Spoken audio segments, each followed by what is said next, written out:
হয়, আগন্তুক BTC election সম্পৰ্কে আমাৰ যিসকল BLO ছুপাৰভাইজাৰ বা ছেক্টৰ অফিচাৰ আছে আৰু আমাৰ যিসকল ARO আছে তেখেতলোকৰ লগত আমি এখন আলোচনা চক্ৰ কৰিছিলোঁ। আমি আগন্তুক BTC ইলেকশ্যনটো কেনেদৰে পাৰ কৰিম আৰু তাৰ লগতে আমাৰ যিটো BTC ইলেকশ্যনৰ ড্ৰাফ্ট ইলেক্টৰেল ৰোল পাব্লিকেশ্যন হৈছে তাৰ সম্পৰ্কত কাৰোবাৰ কোনোবা ভোটাৰৰ ক্লেইমছ অবজেকশ্যন থাকিলে সেইখিনি আমাৰ 5 তাৰিখৰ ভিতৰত আমি কৰি 11 আগষ্টৰ ভিতৰত আমি এইখিনি সমাধানৰ ব্যৱস্থা কৰিম। সেই সম্পৰ্কে আজি আমি এই সভাখন আলোচনা কৰিছিলোঁ। হয়, আজি আমি মানে এতিয়া BTC ইলেকশ্যনৰ আমি অলৰেডি 22 তাৰিখে 22 জুলাইত আমি ড্ৰাফ্ট ইলেক্টৰেল ল' আমি পাব্লিছ কৰিছোঁ।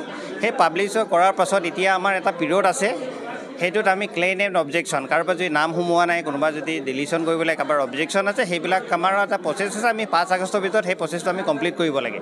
গতিকে যিবিলাক আমাৰ ইয়াত ভোট চেণ্টাৰ আছে সকলো BLO আৰু BLO ছুপাৰভাইজাৰক মাতিছোঁ। তেওঁলোকক আমি এটা নিৰ্দেশনা দিছোঁ যাতে কাৰোবাৰ যদি নাম বাদ পৰিছে তেওঁলোকৰ সেইবিলাক আমাক ক্লেইম এণ্ড অবজেকশ্যনৰ ফৰ্ম A, B আৰু C থ্ৰুদি যাতে আমাক 5 তাৰিখৰ ভিতৰত জমা কৰে। তাৰপিছত আমাৰ সেইখিনি আমি 5 পৰা 11 তাৰিখৰ ভিতৰত আমি সেইখিনি গোটেইখিনি আমি চেটেল কৰিবলৈ চেষ্টা কৰিম। তাৰপিছত আমি ফাইনেল ইলেক্টৰেল ৰুলখন পাব্লিছ কৰিম আমি 13 আগষ্টত।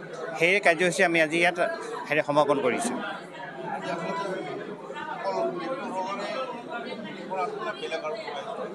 বেলেগ আমাৰ মানে কি হ'ল, আমাৰ চাইমেলটেনিয়াছলি আকৌ আমাৰ ইলেকশ্যনৰ মানে এটা অনগয়িং প্ৰচেছ হয় সদায়।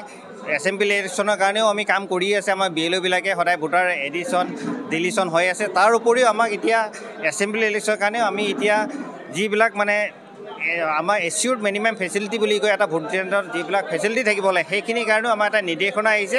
সেইখিনিও আমি 7 আগষ্টৰ ভিতৰত গোটেই চেণ্টাৰবিলাকৰ এচিউৰ্ড মিনিমাম ফেচিলিটি কিমান আছে আমি সেইখিনি দিব লাগে। গতিকে আমি BLOবিলাকক নিৰ্দেশ দিছোঁ যাতে তেওঁলোকে আমাক 3 তাৰিখৰ ভিতৰত এই গোটেই ডাটাখিনি যাতে আমাক দিয়ে, তাকে আমি যাতে ষ্টেট ইলেকশ্যন কমিশ্যনলৈ আমি পঠাব পাৰোঁ।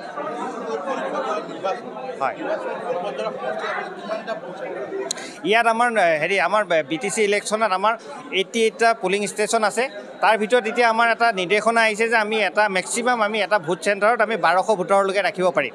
গতিকে 1200 যদি ওপৰ হয় তেতিয়া আমি এটা অক্সিলাৰী চেণ্টাৰ সেই কেম্পাছতে আমি এটা এক্সট্ৰা এটা চেণ্টাৰ খুলিম, যিটো অক্সিলাৰী চেণ্টাৰ বুলি কোৱা হয়। আমি সেইটো এতিয়া আমি ৰেচনেলাইজেশ্যন কৰি আমি চাম আৰু কেইটা বাঢ়ে। এতিয়া আমাৰ 88টা পলিং ষ্টেচন আছে।